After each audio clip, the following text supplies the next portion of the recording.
All right, welcome to Hyperborean Radio, only for the most intelligent, discerning, and dedicated of heathens. I'm Celtic God. With us today, as usual, is the Lore Keeper. You want to go over what the title of the episode is called? Because kind of think that we should probably start with what it means. We decided to call it today Via Negativa, which is after an old term that basically means to describe something by what it is not. So instead of describing something by the attributes we know it to have, and this is especially useful for amorphous concepts, where you know what it is when you're looking at it, but you can't really describe it. Via Negativa is basically saying what it's not, what's lacking in it.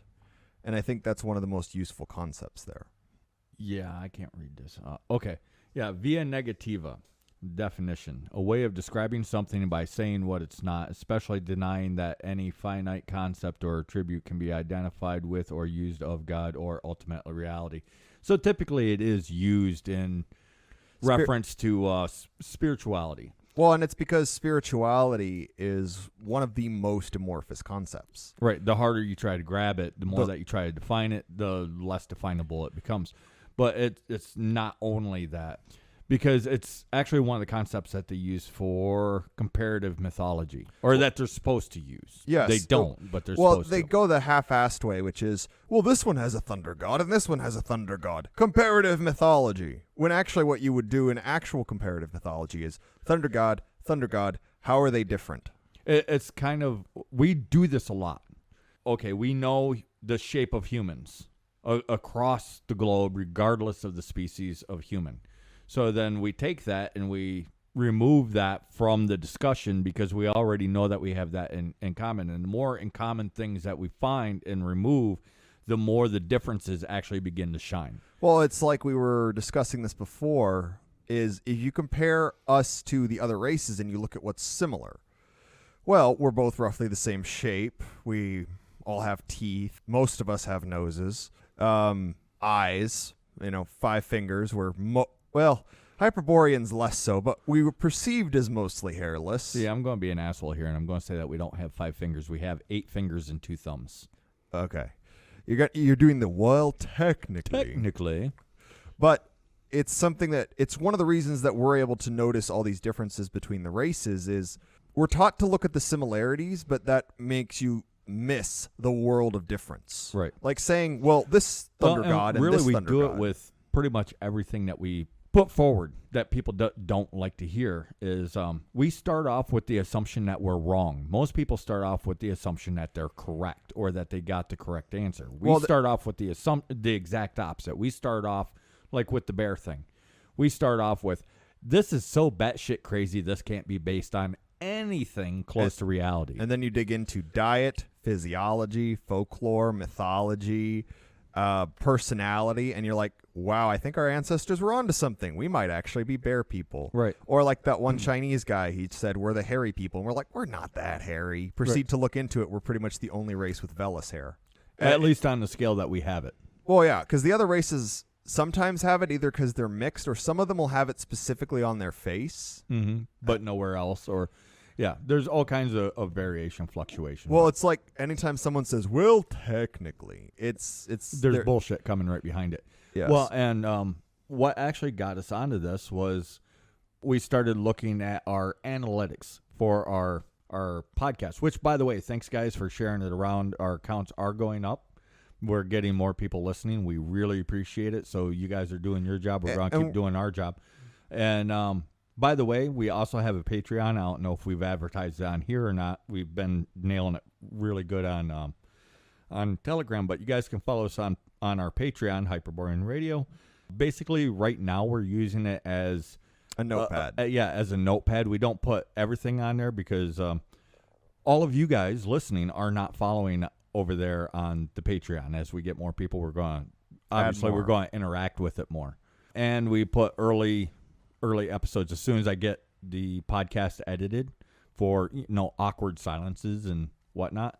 Yeah, I've been putting it over there for an early access since the you can get what, the $5, $10, $20 what we got set That's up what right we now. have it set up as. So yeah. pretty much if you just, for $5 a month, we give the podcast away anyways. So we just put it over there early. It'll be up anywhere from, usually we try to record on Saturday. Sometimes I have it edited on Sunday or Monday, but usually a day or two before it actually comes out on the podcast platforms. To go back to the Via Negativa, this is one of the reasons we started thinking about this is it's because the last 2 weeks we've done the cult series. And part of how we decided to define them was we had to start chipping away at what they weren't. Well, So let's back up before we get into that. And with the analytics, what was it that we noticed? That people do not like it when we challenge the assumption. And here's the thing is, we don't really do our opinion. And if we do our opinion, we admit it. Yes, right if up we front. do our opinion. Yes. Sorry, I'm a 3-year-old child. There is a reason that people say everyone has opinions and they all smell like shit. Mm-hmm. But yes, we noticed that on some of the shows, it starts off obviously at 100% because it doesn't break it down like who turned it off when. We can't see all that. What we can see is every show starts off with 100%, and then we can see approximately roughly the minutes when people stop listening. And all these dives, and say it drops by 10% or 20%, we lost 10 or 20% retention on it. We noticed every time it's because we say something that goes against the flow. Well, like just in the recent podcasts, the biggest drop-offs, daring to say that shaman isn't a European word and that we have thousands that are its rough equivalent, but from a European or Hyperborean context. Right, and so therefore shamanism, as people know it, doesn't exist for Hyperboreans. They base it off of not our traditions. Right. Which is why they use that word specifically, by the way. Well, or Galder just means singing. This doesn't take away from Galder. It adds to singing. That's what people don't understand. The ancestor cult, while important, is not a lot of people's primary. It's true. Everybody's an ancestor cultist to some extent, but very few people that is going to be their main. The pantheons are not a thing, and calling yourself a Norse pagan or a Celtic pagan really doesn't mean anything. It doesn't. There are thousands of gods, minimum, in each of these pantheons. Whether you venerate which deity you venerate, why you venerate them, do you even bother to venerate the deities? Because you might be someone who's more in tune with dwarves or elves or this is fae. not at all to shame somebody that doesn't venerate them or the elves, or because you can place 100%. You can actually be a faithful ethnic faith follower and place 100% of your importance upon the people. Yep. Like the gods are a serious afterthought and only examples. Well, and then this is why we say things like you can believe the gods are just archetypes and still be pagan. That's not exactly what we subscribe to, but I can see why someone could do that. And that's the beautiful thing about mythology, folklore, our tales, is you can take them from any of these angles and they still have meaning. We've noticed that and the more controversial the thing is that we say, the more against the standard norm, the more against the Ur-Indian, the more against the shaman, the more against... I don't know, rubbing the magicians and the rubbing occultists. fucking chakra stones on your anus before you sing your hymnal. Make sure you shove it up to the green when it hits the purple. You're doing really good. Right. Anybody that's looked at those graphs, you know what we're talking about. If you haven't, you aren't missing anything. Don't bother. But we've noticed that the more that we go against these perceived... I don't even know what to call it. It's the esoteric nonsense. Well, it's what we've been saying for a while is the occult is what ruins paganism. And this is partly why we wanted to bring the Via Negativa up, because it's why we'll say things like that's not pagan. It's not because we can define what paganism is in this beautiful little box. Ethnic faith, much like the concept of anything spiritual really, it's impossible to fully define. It's too amorphous, it's too broad, it's too complex. But you can tell what it's not. Right. It's like when someone starts talking about the Trinity of Odin as the one true God and all the gods are aspects of Odin. For instance, where have we heard of this Trinity God before? Yes. Well, you start to notice by understanding what paganism is not and understanding what Christianity is, you can start to see where these things split up. Right. And where they're coming from, so on and so forth. So, yeah, the more controversial the thing is that we say, the more people that leave. And you know what? We're not going to stop.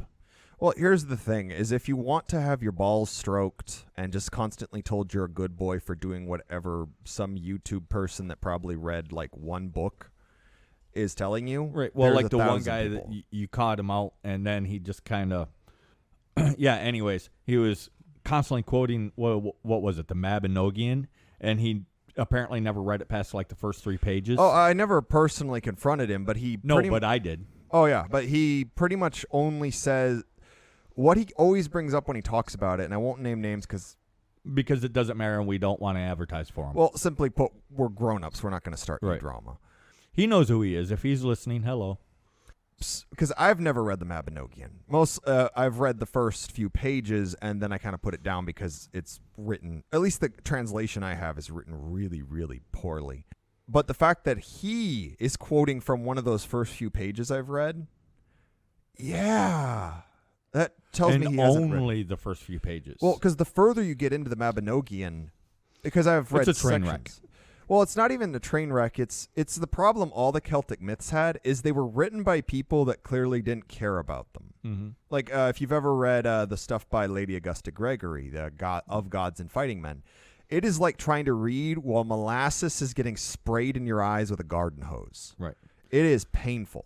Well, and so at this moment, if you're one of the people that's been with us for a while and you always listen right to the end, fucking bravo. But yeah, via Negativa, this another point is, okay, there's a verbal trap that Christians and mostly Hindus are the ones that's tried using on me. Have you ever considered that everything that you know is untrue? The answer for us is yes, every day. Wake up assuming that everything that we think that we know is wrong. And then Simple as that. Then it's pretty simple. Have you? Right. Like everyone listening to this, have you ever considered everything you know might be wrong? Ask yourself this question because it's like yesterday when I was at work, I was talking to somebody. All of your preconceptions. I was talking to somebody, and he brings up that he's getting baptized. So I ask him which kind. He says, "Oh, non-denominational," which basically means it's a Build-A-Bear religion. He's never read the book. And he thinks I'm an atheist because I'm mildly critical. I don't insult him directly, but I'm just like, oh, you just follow the Jewish wizard. Interesting. And he thinks I'm an atheist, so he starts talking about, well, I used to be a non-believer too. So then I was like, oh, no, I'm not an atheist. He's like, oh, you're not? No, I'm not. I'm a pagan. And I believe your God exists. I just believe he's a liar. They don't know how to react. And these to that. conversations are way easier to have in real life than people think they are. Like we was talking about how, well, actually, you know what? I'm going to leave that alone for now, and let's see if it works its way into the conversation because it's, yeah. Well, and the main reason we actually wanted to talk about Via Negativa is society at large, because we've been talking about the cults for the last 2 weeks. Mm-hmm. And one of the main things we started to realize is the absence of these cults has massive, massive ramifications. Which actually helped us identify what they actually are. You can look at it and kind of figure it out, but then once you start looking at the world and using the Via Negativa method, you can actually start seeing where it's missing and what it actually is, like way deep down inside at its core. Well, it's like, why are so many women, like not specifically the female gender, but like feminists, why are so many of them batshit crazy? It's because, one, they're scared. They're constantly scared. Mm-hmm. No, and the reason for this is there's not a lot of strong men, but then feminists repeat the pattern and make weak men, and it's all because they can't because get a they're scared of strong men, but because there are no strong men, they are scared. Yes, they think that by removing the strong men, that they won't be scared anymore. But by removing strong men and just having weak men, all you're doing is making a more dangerous scenario. Mm-hmm. Because strong men can fight other strong men, but when you have only weak men, or even just weak men and then a few strong men. To use one of these tired political statements, what is the best defense against a bad guy with a gun? A good guy with a gun. I mean, it's really blatant. It's something else that we was talking about before too. Like the left, the progressives, the conservatives, we're pretty much apolitical. But anyways, all these different groups, they there's good ideas, good things that they say. One of them is we was talking about health. And probably the quickest, easiest way to get to a healthier lifestyle isn't asking what you can add, which is the direction most people take. What can I add? What else can I eat? What what can I do more? When really the quickest way to getting healthier is probably asking yourself, what can I do without? What can I do without, or what am I lacking? Either way uses a via negativa method. Mm-hmm. Because most people, they don't eat very well. But the solution isn't to, well, I'll just start eating berries, with my Dr. Pepper. You'd be further off without the Dr. Pepper and still not having the berries than you would be putting berries in your Dr. Pepper. A lot of it comes down to things are not that simple. Because most people will be like, well, if I just cut soda out, it'll be fine. Things are simple, but because they're not overly complex, but once you start actually looking at the thing, then an entire world opens up. I've used oranges before as the description. You look at an orange, it's simple. This is an orange. But then you break open the orange, and then you got the meat inside, and then you look at the meat, and the meat is made up of these little nodules. And inside the little nodules is juice and then little fibers and a seed. And then in that seed is the potential for a new tree, and the cycle continues. Right, and it's infinitely complex, even though it's simple. Most people are going straight to the complex, and so therefore they miss the simple, or they go overly simple and don't understand that there is a complexity in it. And it's not nearly as hard as what people are making things. Well, it's like we've described before, is we're basically Occam's razor, the people. But the thing is while yes, the solutions are simple, they're not always that case. Basically, it's like we talked about on Warrior Cult Day. As a people, we follow guidelines. Mm-hmm. These are very loose. We know them instinctively. You might have a clan or a brotherhood or a club or whatever, or personal code that you input on yourself, but you don't put it on other people. Right. Well, and another thing, too, about our people, which is really irritating me, is our people is both irritating and not irritating, I guess. They're always currently looking for some secret or hidden truth. That's the esoteric, right? That it's irritating that they're looking for that. But our people don't actually have esoteric or hidden truths. We don't do that. Even think about your children. You might not tell your children everything. You might get them a present, and you hide the present from them. Okay, true. But is there a hidden meaning behind that, or do you just not want them to see it yet? And now when you give it to them, is there some deep esoteric meaning as to why you got them the present, or are giving them that present, or are you doing it simply because, ta-da, here, I hope that you enjoy it? Well, I think a lot of it comes from Semitic culture. And this isn't, I'm not saying Semitic like a dirty word. That's literally like the Middle Eastern cultures. Yeah. Well, that's why we don't get in trouble. Even on YouTube, we never get in trouble for saying Semitic or Jew. Oh, my, the words, they'll get kicked off any platform. No, we've never gotten dinged for that. We use it for descriptives. Yeah, we use it the way that's supposed to be used. Well, where we do get in trouble is for telling the truth. That's why we don't really put much up on YouTube, because we are on the verge of losing our YouTube channel. Yeah, we mostly just use it as advertisement for the podcast and occasional borderline meme videos at this point. Yeah, it's because we don't even have any strikes, and we are right up against being kicked they don't off. bother with the strike system. We have a big system. Warning on our page. Studio, yeah. Yeah, on our studio page saying, if you break the rules one more time, even though you don't have any strikes, you will lose your channel. Yes, we've been a very bad boy for we've YouTube. been very, very naughty. But a lot of this, basically what it is people are unaware of their own nature.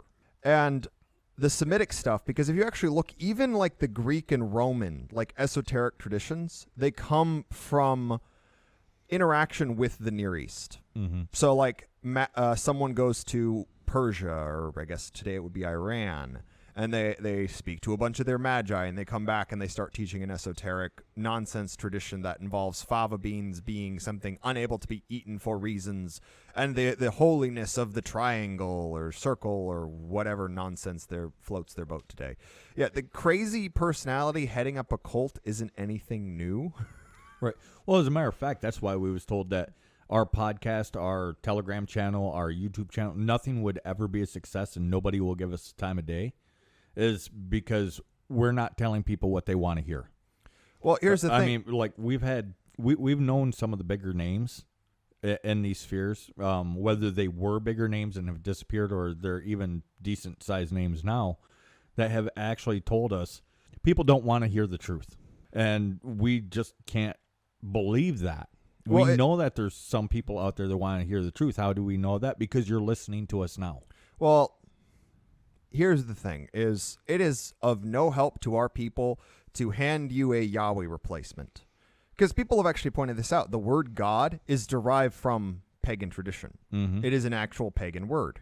It may tie into a specific god. It may mean a god as in a spirit. Academics try to do that, but then when you actually dig into it, It doesn't fit. It doesn't fit. It just means whichever god that person holds or is even talking about at that time. It's not even holds highest. It's who are they talking about at the moment?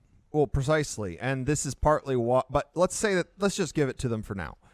Okay, that means when people are praying to Yahweh, they're using a pagan god name. Mm-hmm. This is why we say it doesn't matter what you call Yahweh if you treat the god like Yahweh. Well, no one's using the Bible. Most Christians don't use the Bible. To paraphrase Shakespeare, arose by any other name. Precisely. Because here's the thing, is almost nobody's view of Yahweh is based on the Bible. I mean, even the term via negativa, it used to be used to try and define what God was, because even the priests and scholars of the church were not using the Bible with the stories of Yahweh to define what God was. Mm-hmm. They were trying to reach this esoteric secret of the divine. It's almost always been, as far as Hyperboreans are concerned, it's almost always been a Build-A-Bear. Well, and I've noticed, well, you can actually see this with before, the Gutenberg Bible, and people could actually read it and be like, what the hell is this?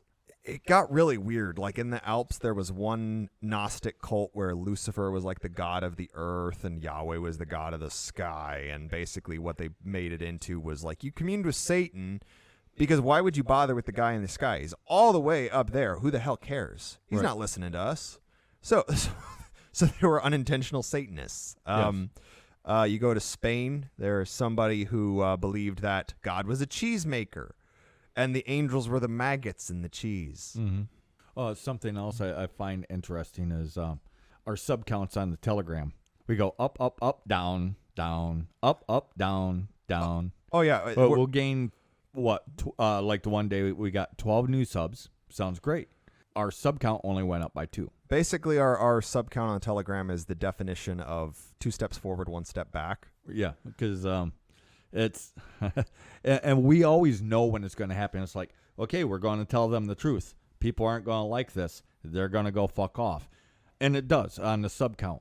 What's great though is the positive reactions are actually going up on the more truthful and harsh realities. Well, it's like, to tie back into the cults and the absence of them, one of the biggest issues with the modern pagan sphere, people don't want responsibility. Mm-hmm. Think of how most people do paganism. That's where we've actually lost the most subs, really, is saying it's great that you want to do ethnic faith, but here's your responsibility. Oh, yeah. Nobody wants that. It's like people and not just here's your responsibility, but here is your authority. Well, it's like people want to be in charge because they want power, but until it's handed to them. Yes. Well, like people will point out, well, the chieftains of old had long hair, so it was a mark of status. It was a mark of servitude because the chieftain was a servant of the people. Yes. He may be the all-father, which just means patriarch or chieftain, by the way. But he wasn't the leader in the sense of king who has no responsibilities. Yeah, he wasn't laying on what are those things called, a duvet? I don't know. A duvet, freaking slurping, having grapes lazy dropped fat into guy his mouth. couch. Yeah, he wasn't. No, that was not what the chief was. Yes, he wasn't hedonism bot from Futurama. Right. No, he had a lot of responsibilities. No, and everyone wants the power, but none of the responsibility. I think that's why so many people end up going druid or shaman or whatever. And here's the thing is, the equivalents of these things had a lot of responsibilities. Mm-hmm. So you don't get to just say, well, I have status because of this, because the moment you're given responsibility, you shirk at it. No. And here's the thing. The whole point when you're in a pagan community is to give more than you take. Once you are taking more than you give, you are parasitic. Like, for example, the Wayside Shrine we used to go to, it was built for someone who died. We don't know who, but it had power. It had a spiritual energy. Yeah, there was a sincerity there. Yes, it's gone now. Because I'm guessing it was the Wiccans, because there's a lot of Wiccans that live in this area. But the Wiccans tend to take more than they give, because even when they give, it's a form of barter. It's on condition. It's barter. Yeah. So now they killed a wayside shrine by paying too much attention to it. Well, and they are literally paying. They weren't giving care. They weren't giving attention. They weren't giving their time. They were trying to buy something, even if it was just pats on the back. Yeah, you're a good person. Yeah, exactly. And we've been actually, this is not a new thing. We've just been phrasing it this way: give more than you take, to make it painfully obvious. But really, we've been saying it for a long time, and it's not just a way of saying give us money. I mean, we could use some, thanks, but that's not what we're saying. We're saying in general, in life, you need to give more than you take. One example is that old phrase of mark of a healthy society is an old man planting a tree whose shade he'll know he'll never sit under. Yes. Well, and that's the other problem is people are like, this person planted 1 million trees. Yes, and 1 million trees died. Yes. Why? Because we see that a lot in the modern day. Give us $1, we'll plant a tree. And they do. They have to legally. But what they don't have to do is take care of it, and therefore that 1 million trees, anybody that's just planted a tree out in their yard, as healthy as your yard might be, you plant the tree, it dies. Not always, but you have to take care of that tree. The pledge to plant a tree and the pledge to take care of a tree are two separate things. Kind of like that little video that I did with the pirate thing on Telegram, where it's more guidelines, except for I cut it in the beginning to where that was not part of our bargain, because she's like, you have to take me back to shore. And he says, that was not part of our bargain.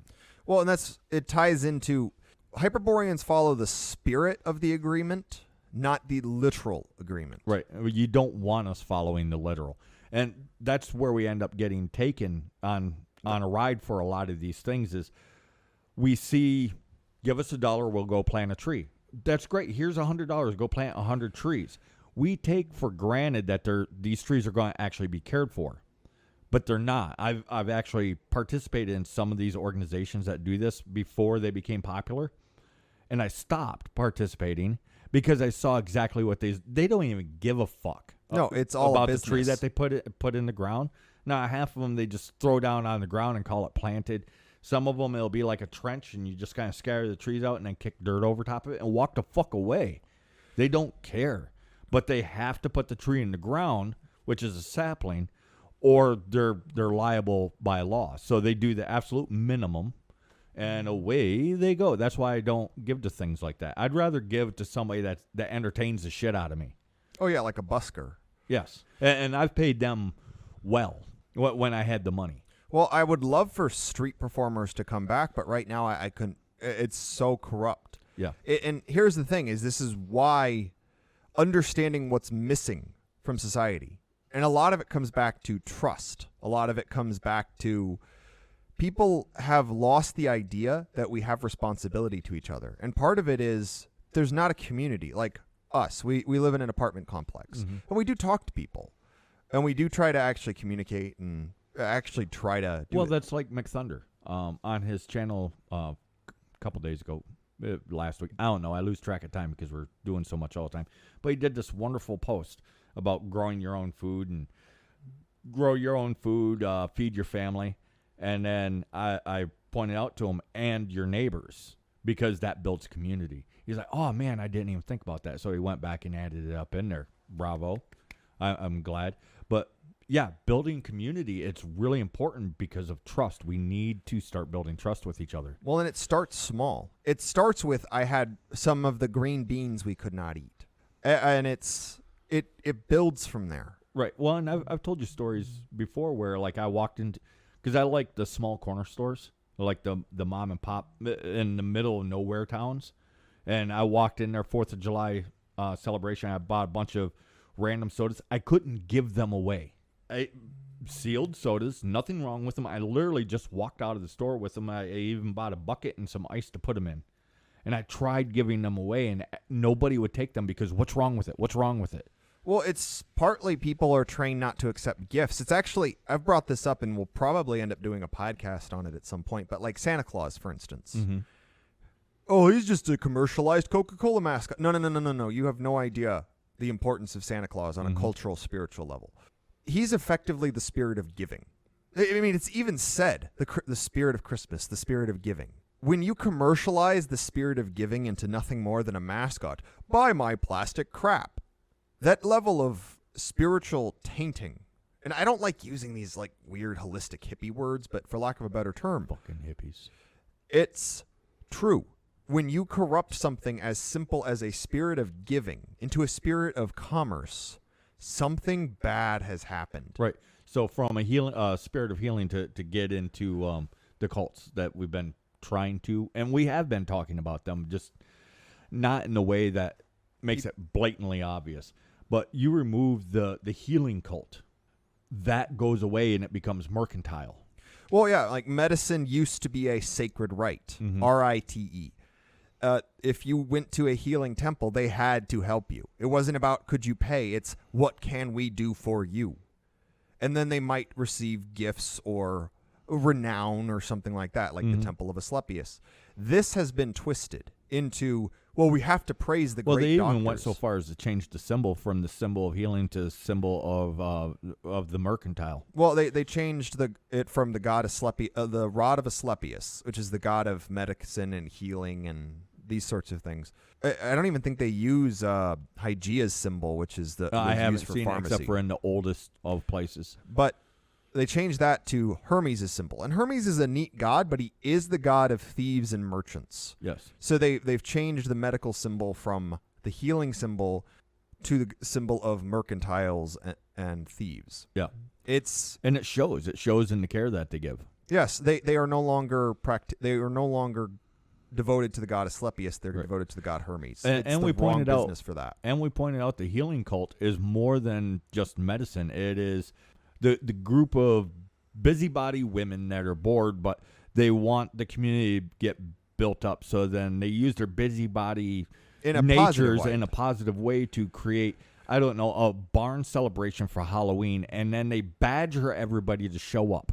And then everyone has a great time. Right, and then everybody has a great time. Well, it's like the healing cult used to be about community. It used to be about healing the ruptures. It was the shield and the sutures. There's even historic reference that the members of the cult of Asclepius, it wasn't just healing on an individual medical level. Sometimes they would be called in literally to heal a community, and not of any physical illness. It was because everybody was depressed and they're growing apart, and we need somebody to revivify. Well, a couple of the best examples of this is two of the main things you should know about the cult of Asclepius. First of all, one of the first things people had to do was literally get there, wash themselves, and then sleep. Sleep. The point was rest and just getting yourself clean. That was the first step. I mean, granted, there's actual medical reasons for this, but just on a psychological level, it's a moment of peace. And then the other thing is they had dogs. Like therapy dogs for hospitals are old. Right, and a lot of people, especially academics, will point out, the whole herbs in the water thing and for licking the wounds. Yeah, that was part of it. But honestly, I think the bulk of it was exactly what you just said. It was the emotional easing. Well, we've been taking care of dogs forever. I mean, some of the oldest... and they've been taking care of us. Well, yeah, like some of the oldest inscriptions in our societies are, I buried my beloved dog here. Something along those lines. The dogs have been a spiritual component of who we are for a very, very long time. Do not devalue the dogs. In fact, this ties us into the animal cult. Because by devaluing an animal's life, we devalue our own life. Yes. Because we are an inherently very empathetic people. Mm-hmm. We care about the baby sparrow. We care about and how all many these things. people still today, it's easy to find people that I like animals more than I like people. And then look at how you're treating the animals. What does that say about how we treat each other? Well, and here's the thing is we know we're animals. In fact, I brought this up a little while ago. As a people, they've weirdly convinced us. Well, not weirdly. I'm trying to use weird properly from now on. oddly, they've convinced us that we are the most removed from nature when we're the most wild and bestial of all the people. We look the most animalistic. We are the most in tune with nature. We're the most capable of interacting with animals. I mean, we make friends with baby raccoons, and then we can't make them leave us alone. Yes. They'll actually start trying to help us garden. Like, oh, you're digging hole. I dig hole for you, human. Yes. It's a whole thing, and really society encourages us to be separate. And there's a reason for that, which is why the cults, all these cults, they're very, very important. There is not one that is more important than another. No, we need all of them and more, because there's more than the 10 we did. We've brought this up in the last one.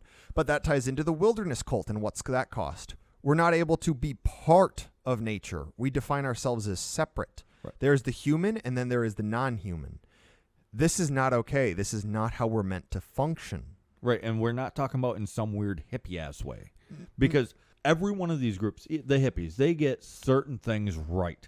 But then they turn around and they run off in left field and they bump into the fence because they didn't notice that was there while they're picking daisies and they missed the pop fly. Well, it's the twisting. It's like the person who cares about the wilderness, instead of being taught that we should try to find a way for humans and nature to work together, it's humans are a virus. I need to kill them. And you end up with eco-terrorists. Or keeping them out of the forest, because we see those people all the time too. Like, well, we need nature and we need wilderness, and I love wilderness, but humans do nothing but destroy nature, so we need to keep humans away from nature. No, that is exactly why we need to get them into nature, so that they stop destroying it willingly or allowing it to be destroyed. We need that interaction because it makes us more human. Well, and this is the other thing as you get into the fertility cult. What's lacking with the fertility cult is the lack of attention to the future and the past. It's all about me. It's all about me currently. There's no idea of generating the future. There's no idea of continuing the past. It's me. What is me doing right now? Mm-hmm. And it doesn't seem like it should be part of the fertility cult, but it is. Because the fertility cult, by its very nature, has to understand the whole cycle. Well, at least the beginning and end. I like the way that you described it that one time. It's where the snake bites its tail. Yes. So it's the beginning and the end. It's you're born and then you die, and everything you do in between is kind of your own business. Yeah. It's actually, weirdly enough, that makes the Weird Sisters some fertility gods, because what do they bother with? The beginning and the end. Yes. And then the death cultist is about the living. No, the death cultist is all about death. I hate to tell you. No, it's about the living part of it. Let's go with the stereotypical, the morticians and the graveyard, the grave caretakers. I've talked to these people because some of them strike me as being very, I don't even know how to describe it. All the words I come up with, they've been ruined by modernity. But they're very, like the one graveyard caretaker I was telling you about, where he would go through and he would clean all the headstones. He would bring fresh flowers. Ah! Where did he get the flesh? Right, he would bring fresh flowers and or plant flowers with the graves. He'd clean the headstones. He'd refurbish the headstones. He took immaculate care of this graveyard. I asked him why. Do you care so much for the dead? This is awesome. He's like, oh no, what I do isn't for them. I do it for the living. And yeah, we had a really interesting conversation because he understood, while the people didn't come to the graves all the time, how important it was for them to be able to connect with the ones that they lost. So everything that he did wasn't for the dead. He did it for the living. Same way with morticians. Why do you take such care to present this? And we know the morticians. There's some of them that they suck, and they're just doing it for money. And then there's other ones that go above and beyond. And like, I don't know, if you're trying to order a really expensive coffin, they'll look at you and be like, no, you don't need that one. This one over here that's like $10,000 cheaper will do what you need it to do. They do what they do for the living. They don't do it for the dead. They respect the dead, of course. That's part of our nature. But what they do, the way that they do it, the execution of it is actually for the living. And any of these cults, they aren't intrinsically tied to any profession. Like, not all morticians are death cultists. Not all graveyard caretakers are death cultists. They might be fertility cultists. They could be healing cultists. They could be animists. The cult has nothing to do with the profession. Well, and a lot of what the mortician and the graveyard caretaker was describing is healing the soul, which is the core function of the animist. Mm-hmm.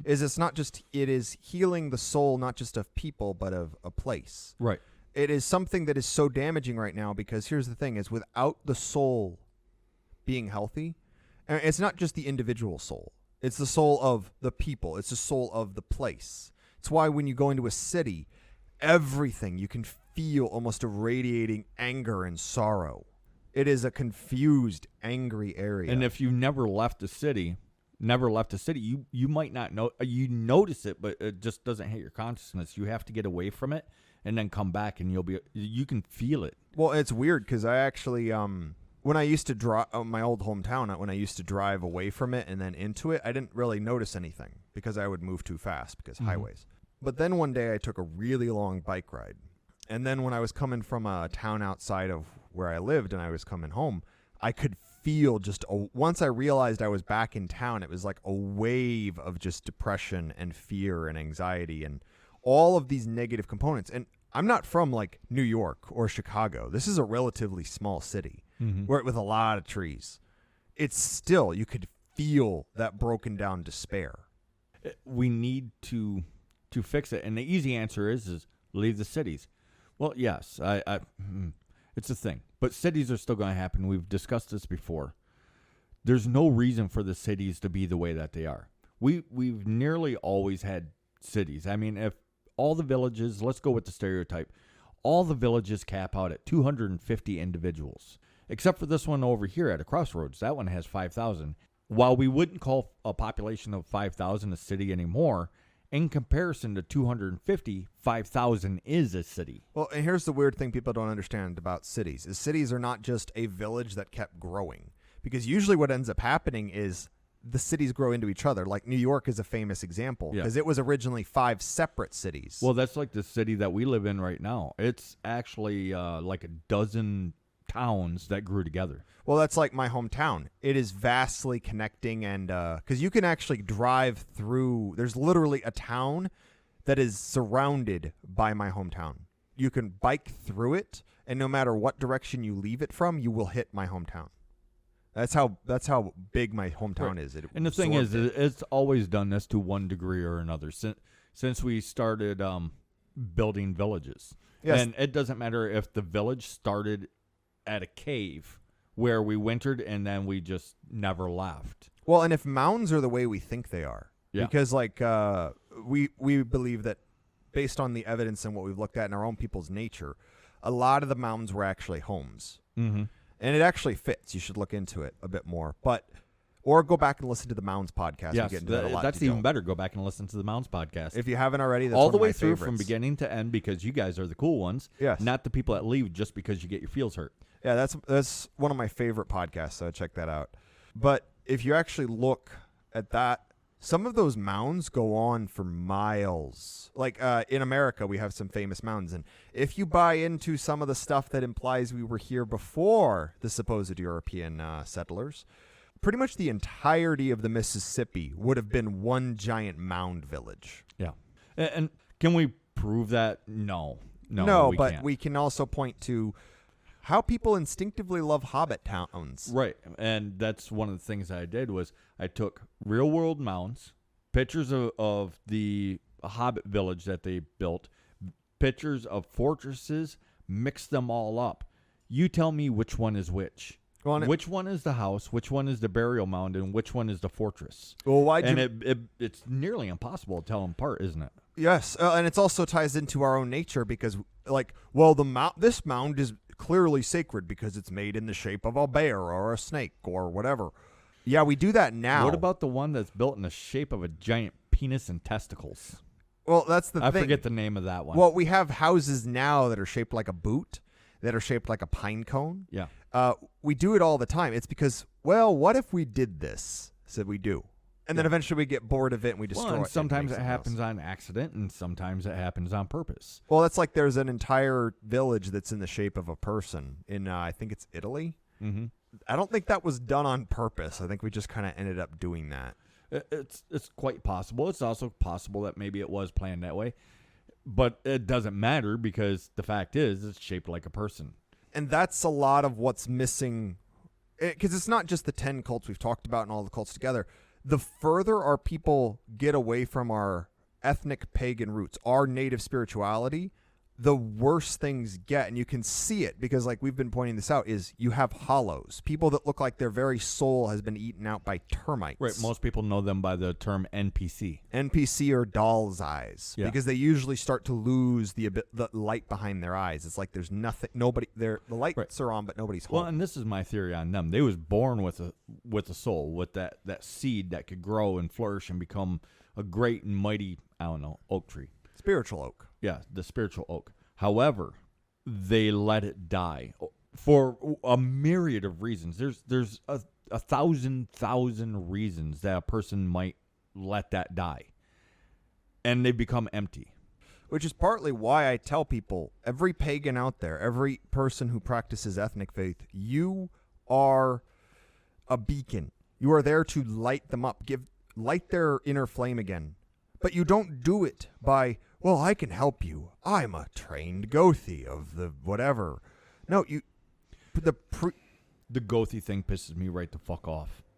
It really does, because this is the reality of it, folks. And it's kind of a divergence from what we're talking about, but it's also not.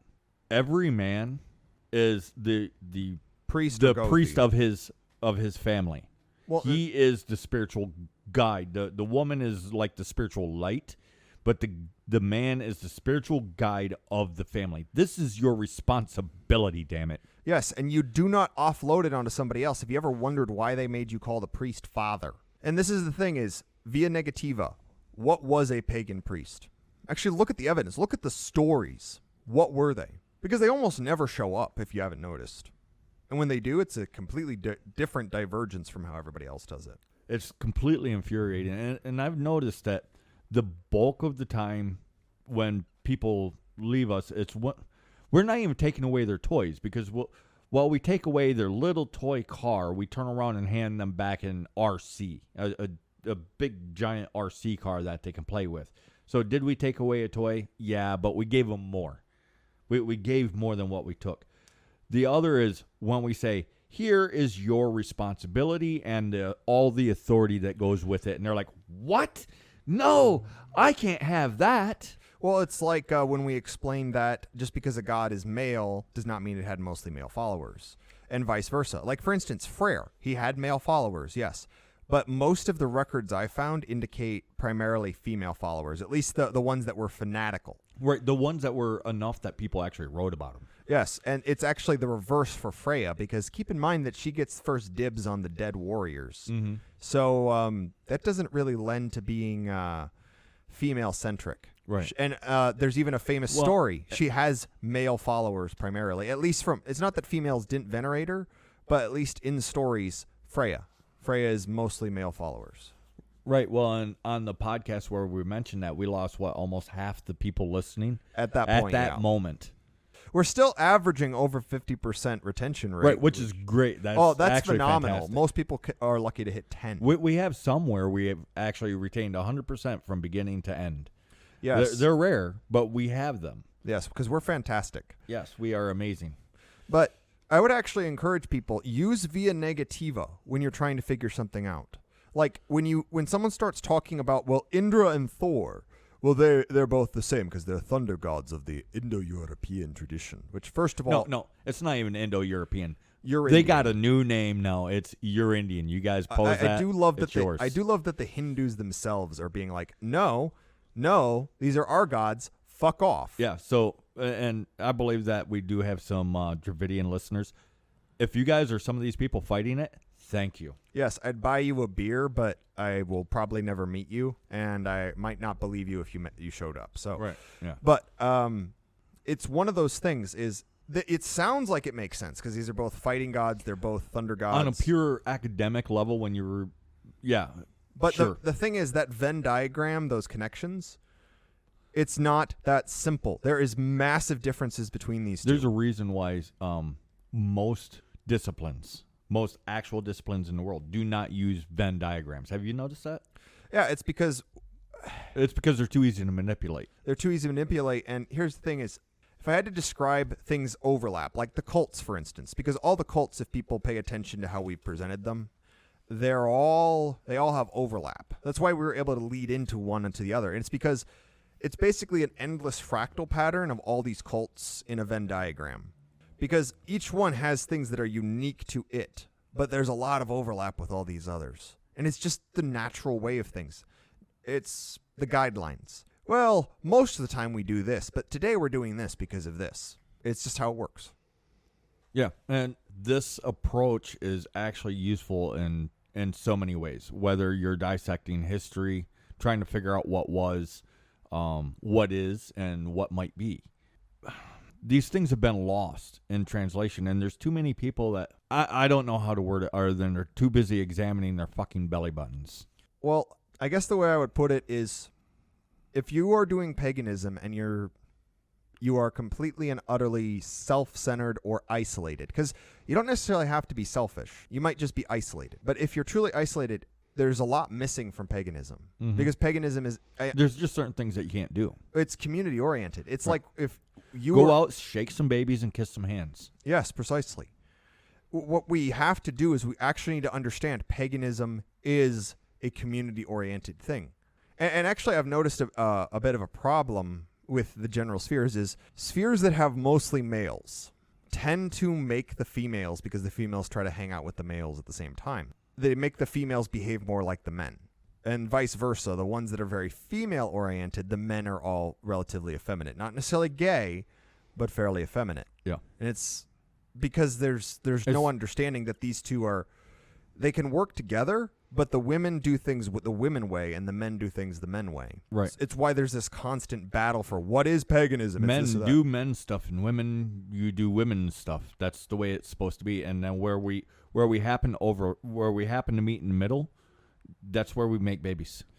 Yes, and then the babies have their own sphere, because that's the triquetra: male, female, children. Because the children have always kind of had their own area. It's just in the modern day which brings us into the healing cult and the ancestor cult and all these other things. Because I was going to say that we actually end up losing, I think it's 10 or 15 subs off from Telegram right between me posting that one and the next one about children playing. Well, and the importance of children playing, and the fact that sometimes adults need to not be involved. Yes. And why? Because the kids need to figure stuff out for themselves. Yeah. The helicopter parenting is causing way more problems than people seem to realize. It is very bad. Yes. It's detrimental, let's put it that way. And it's not like, okay, I understand you can't do like currently in the situation most of us are in. We cannot do like our parents did with us or our grandparents did with our parents and so on and so forth, where it's get the hell out of the house. Come back for dinner. Yeah, come back for dinner. Don't come back until it's time for dinner. Well, yeah, because you run all over the neighborhood and stuff. You can't do that because you'll lose your kids. Completely understandable. But we need to get back to a point where children are allowed to be children and play and bump their knees and get black eyes and scrapes and... Well, the way to put it is people have been treating symptoms and making decisions out of desperation for far, far too long. Stop choosing the lesser of two evils and start telling them both to go fuck themselves. Yeah. That's the thing, is stop letting them take from you. Yeah, because that's one of the things that's been pushed to us since we've been young. Well, you have to choose the lesser of two evils. Well, why do you have to choose either? Where is this rule written? Yeah, it's actually from Game of Thrones. There's a saying. There in a room stands a king, a rich man, and a priest. Between them stands a common sellsword. Each man bids the sellsword kill the other two. Who lives, who dies, and who has the true power? And here's the reality of it in that situation. Not only does the sellsword have all the power, but he can choose to kill all three of them. Yes, that is on the board. Yes, there is no choosing the lesser of two evils. There's no, well, I follow royal decree. Well, I follow money. Well, I follow priests. If all 3 of these are corrupt assholes, there is the option to have 3 heads on a pike. That post also on Warriors lost us a few, and we've gained some back. Well, the war cult follows natural order. It doesn't allow the weak and the craven to rule. There's no worm tongues. You get Theoden, you get Aragorn, but you don't have worm tongues. You don't have Boromir's dad, whose name I can't remember, but I'm getting really creepy flashes of him eating tomatoes in my head. And it was the one where we mentioned, yes, that the warrior can't be bought. It's by their very nature. If you can be bought, you're not a warrior. It's as simple as that. You are a mercenary. You are a soldier. It's not a job. You can't be a warrior as a job. It is literally a way of being, and that's what all these cults are. It is a way of being, and it's the fundamental core of who you are. And yeah, this will change over time, but it's through this method that you can kind of figure out which one you actually fit in. And again, we've tried to strip off the surface of all of these things because it's easy. It's easy to say a mortician is a death cultist. Well, he could be an animist. He could also be an ancestor cultist. Yes. He could also be a healing cultist. He could belong a war cultist. Right. The profession and the cult doesn't necessarily walk hand in hand, and neither do. Sorry to break it to you, and we're probably going to lose a bunch of listeners right now. The gods and the cults that we're talking about, they don't necessarily. Yeah, the cult of Dionysus doesn't necessarily have to go with a war cultist. Right. You can have a fertility cultist following Tyr. You can have a war cultist following Idun. Yes, I'm trying to think of like the opposites, the extreme opposites, based on perception and with gods. You can have a sailor follow a sea cultist following Rubizol. Right. Well, I was going to say the Dogda, but yes, and it doesn't work that way. Yeah, it doesn't necessarily work that way. It's everything. It's simple, is ridiculously simple for us, which I think is part of the mess that everybody's getting in, is they're being led by a non-Hyperborean way of thinking. Well, it's like people that try to use Old Norse words when we have English equivalents. Like luck. Luck is actually a European word. Mm-hmm. People know what it means, and they understand it's more complex than it's let forth. But if you use an Old Norse word, well, now you have the secrets. Oh, yeah, this is something I was going to bring up before, is a lot of people, they want to be taken seriously. It's the same thing with why the Smarticle people try talking about the various pantheons. They, for a long time, you noticed this, they tried to describe it in the same way as the Greek and Roman pantheons. The reason why they did that, if you actually read the books themselves, they will even explain you have to do this to be taken serious in academic and scholarly circles. Like the Prose Edda. It is written as best it can to mimic the Greek and Roman pantheons. Yes. And why? Because that's just what everybody was doing. And when you first started writing, you was writing in a particular way to be taken serious as an academic. And now I don't care about that. Right. And now you don't care about it. One, because you realize that you aren't an academic. I'm a storyteller. Yeah, that as you're a best storyteller. I can be, at least. Right. But you wanted to be taken seriously. To be taken seriously, I have to do this. But I'm saying things that they don't want to hear, so therefore they're not going to take me serious anyways. Fuck them then. Artists will draw things certain ways, but why? Because they want to be taken seriously. Same way with musicians, writers. It doesn't matter what the field is. Everybody wants to be taken seriously. Here's what you need to do. Fly them one bird and then the other. Because it doesn't matter. They're not going to take you serious anyways. Well, if you go against the grain, if everybody says, I don't know, heathens would, wash their hair in urine every Thursday. If you could convince some of these other people that are easily buying into stuff that this was the case, guess what they would start doing? The market value of urine would go up.